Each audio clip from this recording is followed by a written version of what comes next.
Hi, and welcome to the continuation of our lecture on culture. In this part, we're going to be talking about cultural change and how that happens, why it happens, and the way we can analyze it. It's important to keep in mind that all cultures are changing all the time. That doesn't mean that they're all changing at an equal rate at all the time. But the way that people do things, the things they believe, the types of structures or tools they surround themselves with are going to be changing. Pop quiz. Who are the two bands you see in front of you? If you guess the Beatles on the left and Slipknot, I think. Is that Slipknot? Is that Insane Clown Posse? I don't know. So I guess I failed my own pop quiz. But anyway, it's somebody, and you can tell that Western musical culture has been changing over the last 40, 50 years. Now, in order to talk about cultural change, we need to have an understanding of what we're starting with. And a cultural hearth is kind of a good starting point.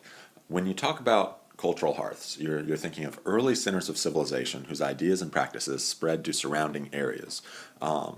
Now, in ancient days, and you can see the timeline here, you got things thousands of years ago in general that were original cultural hearths once people began agriculture, farming, and living in cities, that kind of thing.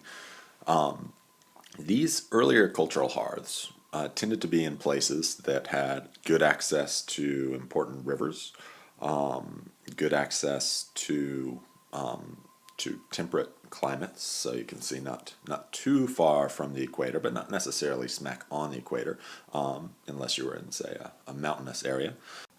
But ancient cultural hearths didn't, they're different than modern cultural hearths. Modern cultural hearths, you tend to think of places of intense urbanization. These places don't need to have lots of farmland. They need to have lots of people living in big cities. That's where modern culture tends to start and spread out. So you think of megacities like New York, like Rio, like Paris or London. You think of Moscow. You think of Tokyo. So the kind of needs of an area to be a cultural hearth change over time depending on what type of culture is most important. Diffusion.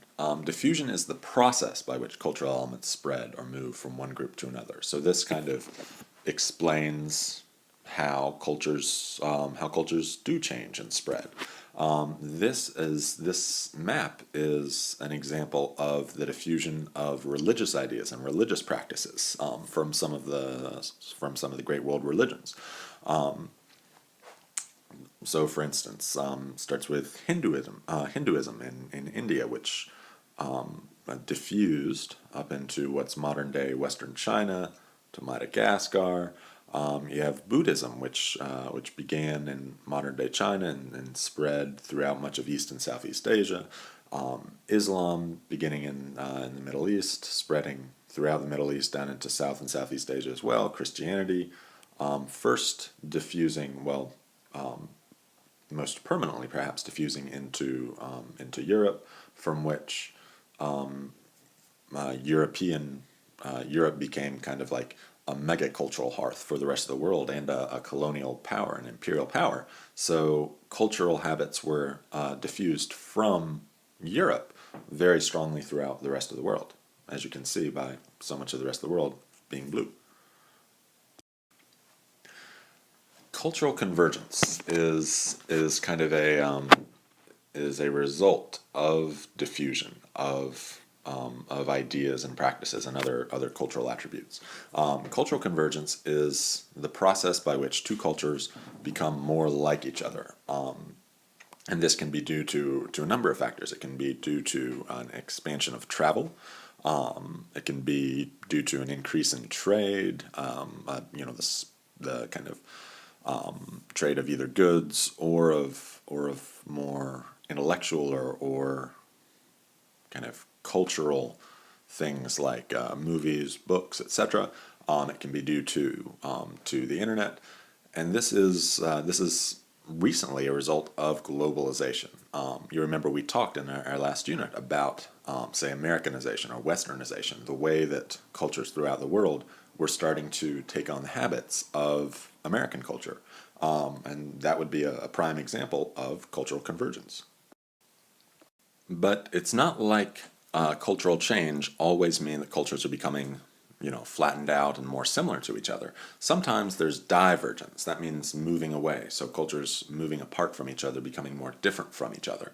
And this can be due to a lot of factors. It could be groups physically moving away from each other. For instance, when you think about, say, the English settlers, the Puritans, say, who moved from England to the New World hundreds of years ago, their culture kind of did not go in the same ways as English culture after they were in the Americas, and so that's an example of divergence, and it could be due to other things. It could be, for instance, the Berlin Wall, which cut off East Germany from West Germany for many years. That helped kind of create distinct Eastern and Western German cultures. The same thing is happening right now with the division between North and South Korea. You're getting very distinct North and South Korean cultures kind of crystallizing or, I guess, becoming different from each other in ways that maybe they weren't before. Now, this can also happen with, say, subcultures. For instance, the internet and other aspects of globalization allow subgroups, subcultures, meaning a group that's smaller than like a culture, say like American culture. You could think of, say, American goth culture or something like that, which is a smaller group than Americans as a whole. But the internet has allowed, say, goths or I don't know, straight edge or whatever kind of subcultural group you're thinking of, to be in touch with other people like them throughout, say, a broader cultural group, and allows that kind of subculture to become more and more distinct, even if it's kind of part of a constellation of groups that make up a larger culture. All right, good job. That is all we've got for culture today.